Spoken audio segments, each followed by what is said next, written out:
What is up, guys, and welcome to another video. My name is Orain, your smart friend, bringing you a breakdown of today's hottest technologies.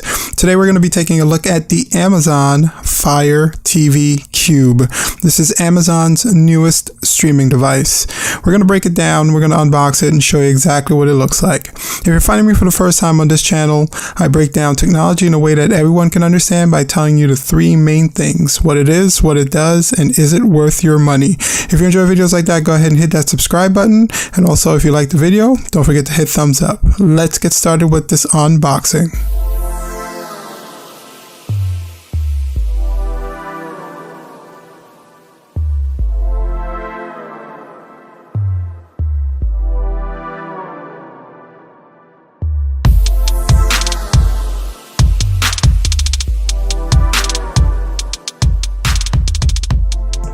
Alright guys, so here we have the Fire TV Cube. It's Amazon's latest streaming device. This actually does 4K, and it's going to basically be your main hub on the television set for all the streaming that you want to do. You can stream all your Amazon Prime shows. Anything that can stream to this box. We don't know if it works well with Google. We're going to check that out, and we'll let you know in our review if it works fine.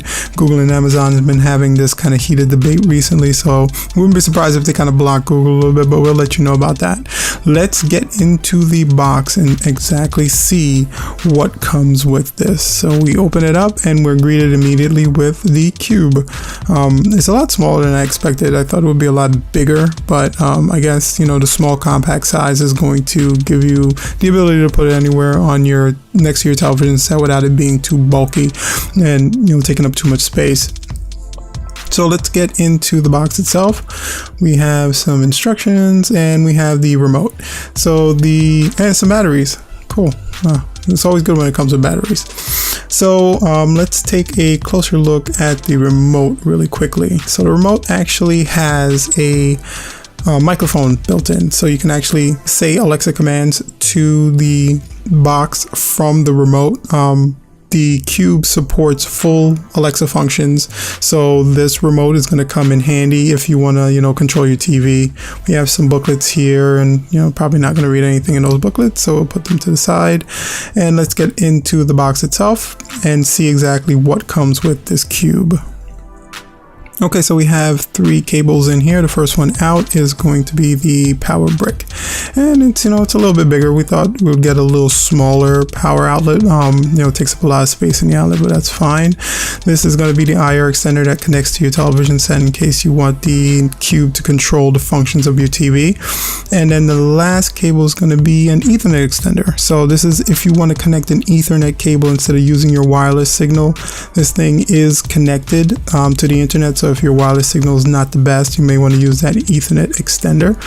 Let's take a look at the Cube fully, and one of the first things I noticed is that it's glossy, so it has a real fingerprint magnet thing going. That can be a little disheartening. All the connections are located in the back, of course, to make it, you know, like a sleeker front look. So let's take a closer look, and this is the Cube. On the top, you're going to have all the control buttons you're going to need. Those little holes are probably speakers, so the Cube can kind of listen to you while it's still, you know, playing a volume high. You have your volume up and down, you have your mute, and you have your sensor button on top. On the back, you're going to have all your connections. The USB connection is where you would connect that Ethernet extender. You have your IR blaster that connects to your TV, HDMI cable to the television set, and also the power brick. I'm going to turn it around a little bit more. Buttons are really clickable. It's a nice design, actually. I really like it, even though it's a little small. We have the speakers on the bottom. You know, they're elevated a little so it can hear you. And we're going to take a look at the power brick really quickly. It's kind of huge. Again, it's bigger than I thought it would be. It's weird, but I guess they, you know, wanted to make sure this thing has sufficient power. Alright, so now let's check out the Ethernet extender. This simple connection, connect that in the back of the Fire TV Cube and you connect your Ethernet cord in. Great option if your Ethernet is better than your Wi-Fi and your Wi-Fi is not too dependable. You might want to go in that direction. So this is the Amazon Fire TV Cube in all its glossy fingerprint glory. Can't wait to get this connected, run it through its paces, and let you guys know if it's worth the price. Right now the price tag is about $120, so it's not cheap. But all that really matters, guys, is what you think. Do you currently have the Cube? Are you planning on getting it? Please share your thoughts in the comments down below. We would love to know what you think. And if you like the video, go ahead and hit that subscribe button and also hit the thumbs up.